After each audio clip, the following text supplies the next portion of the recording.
जब आप किसी गरीब इंसान से पूछते हैं कि तुम्हारी जिंदगी ऐसी क्यों है, तो वो आपको 1000 वजह गिना देगा। महंगाई है, मौका नहीं मिला, किस्मत खराब है, लोगों ने धोखा दिया।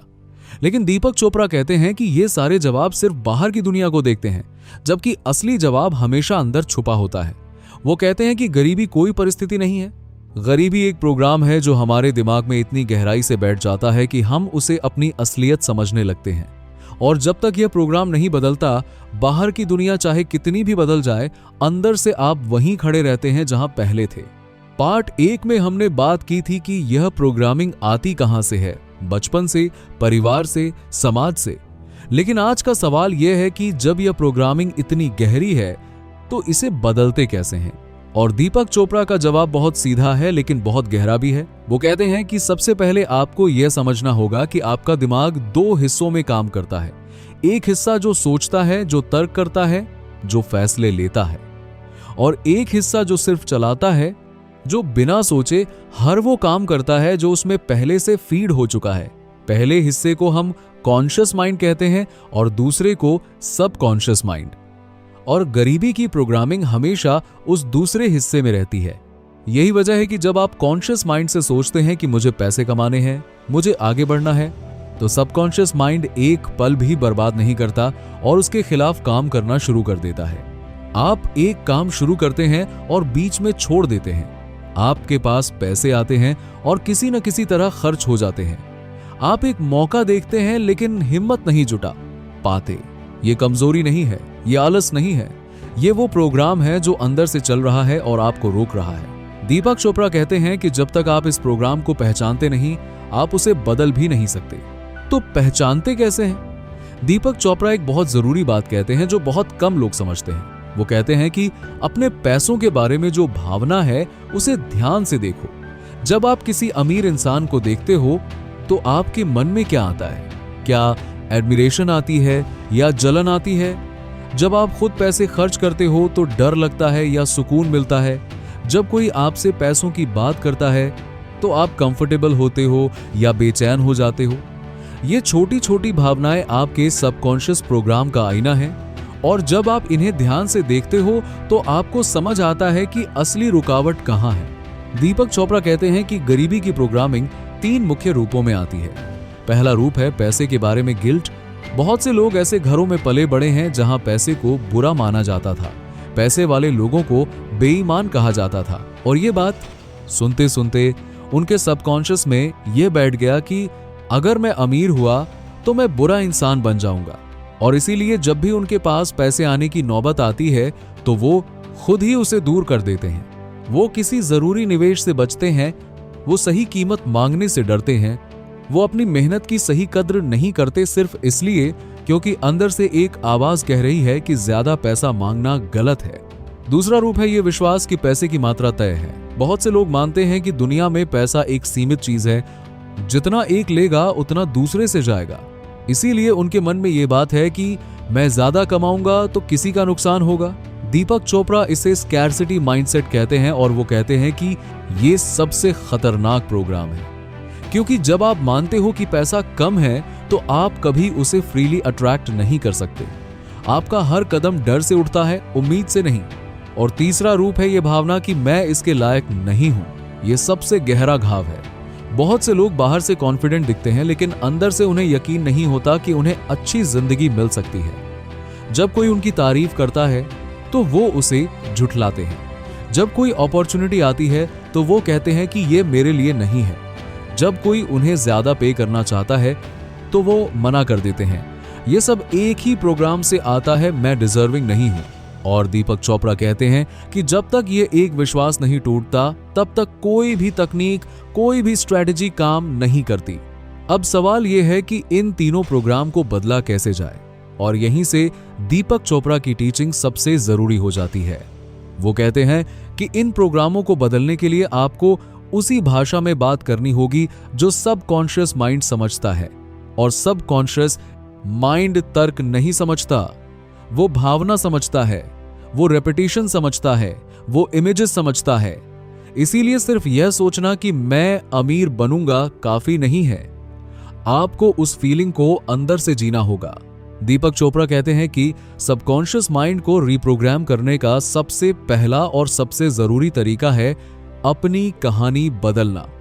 हर इंसान अपने बारे में एक कहानी लेकर चलता है। कोई कहता है मैं हमेशा से गरीब रहा हूं, कोई कहता है मेरे परिवार में कभी पैसा नहीं टिका, कोई कहता है मेरी किस्मत ही खराब है। और ये कहानियां सिर्फ शब्द नहीं है, ये इंस्ट्रक्शंस हैं जो आपका सबकॉन्शियस माइंड हर रोज फॉलो करता है। जब आप बार बार एक ही कहानी दोहराते हो तो आपका दिमाग उसे सच मान लेता है और फिर पूरी जिंदगी उसी कहानी को सच साबित करने में लग जाता है। इसीलिए दीपक चोपड़ा कहते हैं कि अगर आपको अपनी जिंदगी बदलनी है तो पहले अपनी कहानी बदलनी होगी, और यह काम आज से अभी से शुरू हो सकता है।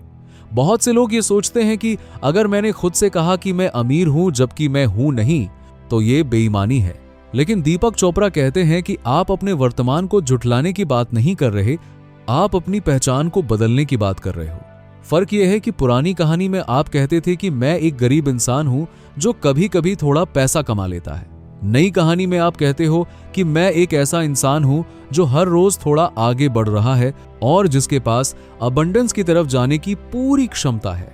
यह बदलाव छोटा लगता है लेकिन इसका असर बहुत गहरा होता है। दूसरा तरीका जो दीपक चोपड़ा बताते हैं वो है अपने शरीर को उस फीलिंग में ले जाना जो आप चाहते हो। ये बात थोड़ी अजीब लग सकती है लेकिन इसके पीछे बहुत पक्की साइंस है। जब आप किसी चीज के बारे में सिर्फ सोचते हो तो वो सिर्फ आपके कॉन्शियस माइंड तक रहती है, लेकिन जब आप उस फीलिंग को अपने शरीर में महसूस करते हो, जब आपकी सांसें बदलती हैं, जब आपके कंधे सीधे हो जाते हैं, जब आपके चेहरे पर एक सुकून आ जाता है, तब वो फीलिंग सबकॉन्शियस तक पहुंचती है। दीपक चोपड़ा कहते हैं कि हर रोज कुछ मिनट के लिए वो फीलिंग जियो जो आप तब महसूस करोगे जब आपके पास वो सब होगा जो आप चाहते हो। यह आपके नर्वस सिस्टम को एक नई रियलिटी के लिए तैयार करना है। तीसरा तरीका है अपने एनवायरनमेंट को बदलना। दीपक चोपड़ा कहते हैं कि आपका सबकॉन्शियस माइंड हर वो चीज अब्सॉर्ब करता है जो आपके आसपास है, जो लोग आपके साथ रहते हैं, जो बातें आप सुनते हो, जो कंटेंट आप देखते हो। ये सब मिलकर आपके सबकॉन्शियस की प्रोग्रामिंग को या तो मजबूत करते हैं या कमजोर। इसीलिए अगर आप हर रोज ऐसे लोगों के साथ बैठते हो जो कहते हैं कि कुछ नहीं होता, सब बेकार है, पैसा किसी को नहीं मिलता, तो आपका सबकॉन्शियस वही रिकॉर्ड कर रहा है। और अगर आप ऐसे लोगों के साथ, ऐसे विचारों के साथ टाइम बिताते हो जो पॉसिबिलिटी में यकीन रखते हैं, तो आपका सबकॉन्शियस उसे रिकॉर्ड करता है। ये चॉइस हर रोज करनी होती है और ये चॉइस बहुत मायने रखती है। चौथी और सबसे जरूरी बात जो दीपक चोपड़ा कहते हैं वो है ग्रैटिट्यूड को एक जेन्युइन प्रैक्टिस बनाना। लेकिन यहां वो एक बहुत जरूरी डिस्टिंक्शन देते हैं। वो कहते हैं कि ग्रैटिट्यूड का मतलब ये नहीं कि आप हर चीज से खुश हो जाओ और कुछ बदलने की कोशिश छोड़ दो। ग्रैटिट्यूड का असली मतलब ये है कि आप अपने दिमाग को ये सिग्नल दो कि मेरे पास पहले से कुछ है, और जब आपका दिमाग ये मानने लगता है कि मेरे पास है, तो वो और अट्रैक्ट करना शुरू करता है। क्योंकि स्कैरसिटी माइंडसेट का सबसे बड़ा लक्षण यही है कि वो हमेशा कमी देखता है। और जब आप जेन्युइनली उन चीजों के बारे में ग्रेटफुल हो जो आपके पास हैं, तो आप उस स्कैरसिटी पैटर्न को तोड़ते हो। लेकिन दीपक चोपड़ा यहां एक आखिरी और सबसे गहरी बात कहते हैं जो शायद सबसे कम लोग समझते हैं। वो कहते हैं कि गरीबी की प्रोग्रामिंग सिर्फ पैसों के बारे में नहीं है, ये आपकी पूरी सेल्फ वर्थ के बारे में है। और इसे बदलने के लिए सबसे जरूरी काम यह है कि आप खुद को देखने का तरीका बदलो। जब आप खुद को एक ऐसे इंसान की तरह देखने लगते हो जो डिजर्विंग है, जो केपेबल है, जिसके पास कंट्रीब्यूट करने की शक्ति है, तो आपका पूरा बिहेवियर बदल जाता है। आप अलग डिसीजंस लेते हो, आप अलग लोगों को अट्रैक्ट करते हो, आप अलग अपॉर्चुनिटीज को हाँ कहते हो। और यही वो मोमेंट है जब प्रोग्रामिंग सच में बदलती है। तो अगर आज आप यहां से कुछ लेकर जाना चाहते हो तो ये 3 सवाल खुद से पूछो। पहला, पैसों के बारे में मेरी कहानी क्या है और क्या वो कहानी मेरी मदद कर रही है या रोक रही है? दूसरा, मैं हर रोज किस तरह की भावनाओं में ज्यादा वक्त बिताता हूं, डर में या पॉसिबिलिटी में? और तीसरा, मैं खुद को किस नजर से देखता हूं, एक ऐसे इंसान की तरह जिसे पैसा नहीं मिलता, या एक ऐसे इंसान की तरह जो अभी सीख रहा है और आगे बढ़ रहा है? यह 3 सवाल छोटे लगते हैं, लेकिन इनके जवाब आपकी पूरी जिंदगी बदल सकते हैं, क्योंकि दीपक चोपड़ा का सबसे बड़ा मैसेज यही है, आपकी बाहरी दुनिया हमेशा आपकी अंदरूनी प्रोग्रामिंग का रिफ्लेक्शन है। प्रोग्रामिंग बदलो, दुनिया बदल जाएगी। वीडियो यहां तक देखने के लिए धन्यवाद।